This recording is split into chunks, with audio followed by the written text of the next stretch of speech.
오늘 본문 말씀입니다. 사무엘상 24장 1절부터 7절까지 말씀입니다. 사울이 블레셋 사람을 따르다가 돌아오매 혹이 그에게 구하여 가로되 보소서 다윗이 엔게디 황무지에 있더이다. 사울이 온 이스라엘에서 택한 사람 3,000을 거느리고 다윗과 그의 사람들을 찾으러 들염소 바위로 갈새 길가 양의 우리에 이른즉 굴이 있는지라. 사울이 그 발을 가리우러 들어가니라. 다윗과 그의 사람들이 그 굴 깊은 곳에 있더니 다윗의 사람들이 가로되 보소서 여호와께서 당신에게 이르시기를 내가 원수를 내 손에 붙이리니 내 소견에 선한 대로 그에게 행하라 하시더니 이것이 그날이니이다. 다윗이 일어나서 사울의 겉옷자락을 가만히 베니라. 그리한 후에 사울의 옷자락을 뱀을 인하여 다윗의 마음이 찔려 자기 사람들에게 이르되 내가 손을 들어 여호와의 기름 부음 받은 내 주를 치는 것은 여호와의 금하는 것이니 그는 여호와의 기름 부음을 받은 자가 됨이니라 하고 다윗이 이 말로 자기 사람들을 금하여 사울을 해하지 못하게 하니라. 사울이 일어나 굴에서 나가 자기 길을 가니라. 아멘. 바울 사도는 고린도전서 4장 1절에서 사람이 마땅히 우리를 그리스도의 일꾼으로 여기라고 말씀하셨습니다. 일꾼이라고 번역된 표현은 원문에서는 일꾼이 아니라 노예로 기록되어 있습니다. 그렇다면 노예라는 것은 무엇입니까? 노예란 생사 여탈권 자체가 그 주인에게 있는 존재입니다. 노예는 모든 일의 시작과 결과에 대해 아무런 권한이 없습니다. 이 모든 권세가 노예에게 있는 것이 아니라 그 주인에게 있는 존재입니다. 심지어 결혼을 해서 아이를 얻게 되더라도 그 자녀들까지도 주인의 소유가 되는 존재들이 바로 노예들입니다. 우리가 회심하여 신앙생활을 하게 되면 스스로를 가리켜서 그리스도의 일꾼이다, 하나님의 일꾼이다 라는 말을 하는 것을 당연하게 생각하게 됩니다. 스스로가 그리스도의 일꾼으로 살아간다는 생각도 자연스럽게 받아들이게 됩니다. 그러나 스스로 그리스도의 일꾼, 즉 노예로 살아간다고 생각은 하지만 우리가 우리의 실제 삶이 예수님의 일꾼인지 나아가서 예수님의 노예로 자신을 드리고 있는가라는 질문에 어떻게 대답을 할 수 있을까요? 대부분 신자들은 내가 원하는 대로, 내가 하고 싶은 대로 나의 소유를 주장하고 살아가면서 단지 주일에 교회를 출석하면 예수님의 일꾼이라고 생각하고 주장하지만 그와 같은 삶은 그저 종교인의 생활을 하고 있다는 것을 기억해야 합니다. 예수님을 믿는 사람들이 일반 종교인들처럼 개인의 만족을 추구하는 방편으로 기독교를 선택하여 살아간다면 결코 예수님의 일꾼으로, 노예로 자신을 정의할 수 없으며 더욱이 하나님의 자녀도 아닙니다. 우리는 우리 스스로의 지난 삶을 돌아보아 정말로 하나님의 일꾼, 예수님의 일꾼으로 살아왔었는지를 살펴봐야 우리의 미래 역시 하나님의 뜻 안에 있을 수 있게 될 것입니다. 오늘 본문은 바로 다윗이 그리스도의 일꾼, 노예로서 얼마나 충실한 삶을 살았는가에 대해서 기록한 말씀입니다. 다윗은 블레셋과의 전쟁에서 아직 군인으로 징집당하지도 않았던 어린 나이에 하나님의 이름으로 나아가서 오랫동안 사울을 힘겹게 만든 블레셋 장수 골리앗을 무너뜨려 전쟁을 승리로 이끌었습니다. 다윗은 이스라엘 나라를 구원한 엄청난 공을 세우고 난 후에 사울에게 왕위를 빼앗을 자라는 미움을 받기 시작했습니다. 그리고 스스로의 모습을 가리켜 사망과 한 걸음 떨어져 있다는 표현을 할 정도의 험난한 삶을 살게 됩니다. 사울은 이스라엘 백성 중 3,000명을 뽑아서 오직 다윗을 잡기 위하여 황무지를 이잡듯이 뒤지고 다니게 됩니다. 그 와중에 이스라엘의 정치와 사회는 엉망이 되어지게 되었고 이로 인해서 억울한 일을 당한 400여 명의 사람들이 다윗에게 찾아와 다윗을 따르게 되어 한 무리가 되었습니다. 사울은 다윗이 엔게디 황무지에 있다는 정보를 얻어 그를 잡으러 그곳에 갔다가 발을 가리기 위해 아둘람 굴에 들어가게 됩니다. 그러나 그 아둘람 굴 깊은 곳에는 이미 다윗과 그의 사람들이 숨어 있었습니다. 발을 가린다는 것은 여러 가지 해석이 있으나 확실한 것은 다윗이 다가가 옷자락을 벨 수 있을 정도로 경계가 풀어진 순간이었다는 것입니다. 그리고 옷자락을 벨 수 있을 정도라면 목숨을 빼앗는 것도 어렵지 않았을 것입니다. 그리고 이러한 상황은 하나님께서 모두 허락하신 순간이었습니다.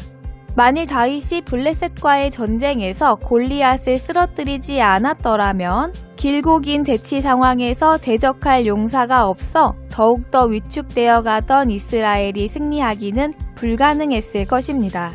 이스라엘 나라가 위태로워진다면 사울의 왕위 역시 질이 멸렬했을 것이 당연합니다. 그러한 상황에서 다윗은 이스라엘과 사울을 구원했음에도 사울이 다윗을 죽이려 한다는 것은 다윗에게는 너무나도 억울한 일이었습니다. 아둘람 굴에서 다윗이 사울을 죽였다고 할지라도 그 누구도 다윗을 악하다고 말할 수 없었을 것입니다. 그러나 다윗은 사울을 죽이지 않았습니다. 죄의 멍에를 매지 않은 자유자로서 선택이었던 것입니다. 다윗의 선택은 사울과 다윗이 각각 하나님께 범죄하고 그 범죄함을 선지자를 통해 지적받았을 때도 명확하게 드러납니다. 사울은 아말렉을 진멸하라는 하나님의 명령에도 불구하고 아각을 살려 데려오고 또한 하나님께 제사를 지내기 위함이라는 명목으로 짐승 몇을 살려서 끌고 왔습니다. 사무엘 선지자는 사울 왕에게 하나님께 범죄했다고 죄를 지적했습니다. 그때 사울은 남을 탓하고 변명하며 자신의 죄를 인정하지 않았습니다. 반면 다윗은 아름다운 여인 밧세바가 탐이나 너무나도 충직했던 부하 장군 우리아를 적군의 손에 죽임을 당하도록 만듭니다. 그리고 우리아가 죽자 밧세바를 데려와서 아들을 낳고 행복하게 살고 있는 그때 나단 선지자가 다윗 왕을 찾아와 다윗 왕의 치졸한 죄악을 지적하였습니다. 그때 다윗은 한마디의 변명도 없이 그 자리에서 바로 자신의 죄를 인정하고 자백합니다. 다윗은 하나님의 자비하심을 온전히 의뢰했기에 자신의 죄를 인정할 수가 있었던 것입니다. 우리는 누구나 다 본질상 진노의 자녀이기에 죄를 지을 수밖에 없습니다. 그러나 우리 앞에 세워주신 선지자가 죄를 지적하는 말씀을 증거할 때 그 죄를 자신의 범죄로 온전히 인정할 수 있는 정직한 사람이 되어야 합니다. 지적당한 죄를 죄로 인정하는 사람은 그 죄로 인하여서 마땅히 죽어야 할 나 대신 십자가를 지시고 죽어주신 예수님을 구세주로 영접한 하나님의 자녀이며 죄와 사망의 노예가 아닌 자유자인 증거가 드러나는 것입니다. 어떻게 해서든지 자기가 잘못한 것이 아니라고 변명하고 합리화하는 사람은 그 죄에 대한 대가는 죽음이라는 하나님의 법대로 예수님께서 이미 죄의 대가로 십자가를 져주심으로 다 지불하셨다는 사실을 인정하지 않는 사람입니다. 그 죄로 인하여서 내가 죽어야 하는 사실을 받아들일 수 있는 이유는 무엇입니까? 내가 죽어야 할 그 죽음을 십자가에서 예수 그리스도께서 나를 대신하여 죽으셨다는 은혜를 온전히 믿기에 죽음을 당연하게 받아들일 수 있는 것입니다. 그리고 그 죄를 죄로 인정할 때 그 죄를 버릴 수 있게 되어지는 것이고 나아가 자신은 십자가에서 그리스도와 함께 죽은 자로 여길 수 있기에 자기를 부인할 수 있고 또한 부활하신 예수 안에서 다시 살리심을 받은 자로 자신을 알 수가 있는 것입니다. 갈라디아서 5장 13절에서는 우리가 자유를 위하여 부르심을 받았으나 그 자유를 육체의 기회로 삼지 말고 오직 사랑으로 서로 종노릇하라고 말씀하셨습니다. 우리는 죄의 멍에 아래에서 혹시라도 내가 낮아질까봐 남들에게 비천한 자처럼 보일까봐 남들에게 홀대를 받을까 혹시라도 육신이 죽을까봐 전전긍긍하던 삶에서 구원을 받았고 하나님의 자녀로 자유를 얻었습니다. 하나님께서 예수님을 십자가의 대속의 죽음을 죽게 하시고 우리에게 자유를 주셔서 하나님을 섬길 수 있도록 은혜를 베풀어 주셨습니다. 다윗은 하나님을 경외하는 사람이었습니다. 그는 그리스도의 일꾼으로 그의 행사 여탈권은 하나님께 있음을 믿었던 사람이었습니다. 그래서 다윗은 하나님께서 자기에게 주신 자유로 모든 권리를 하나님께 돌려드리는 길을 선택하여 사울을 여러 번 살려주었습니다.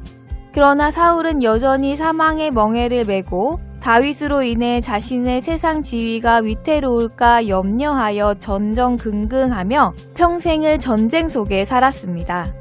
하나님께서는 사울과 다윗을 서로 사랑하며 함께 하나님을 섬기도록 짝지어 주셨습니다.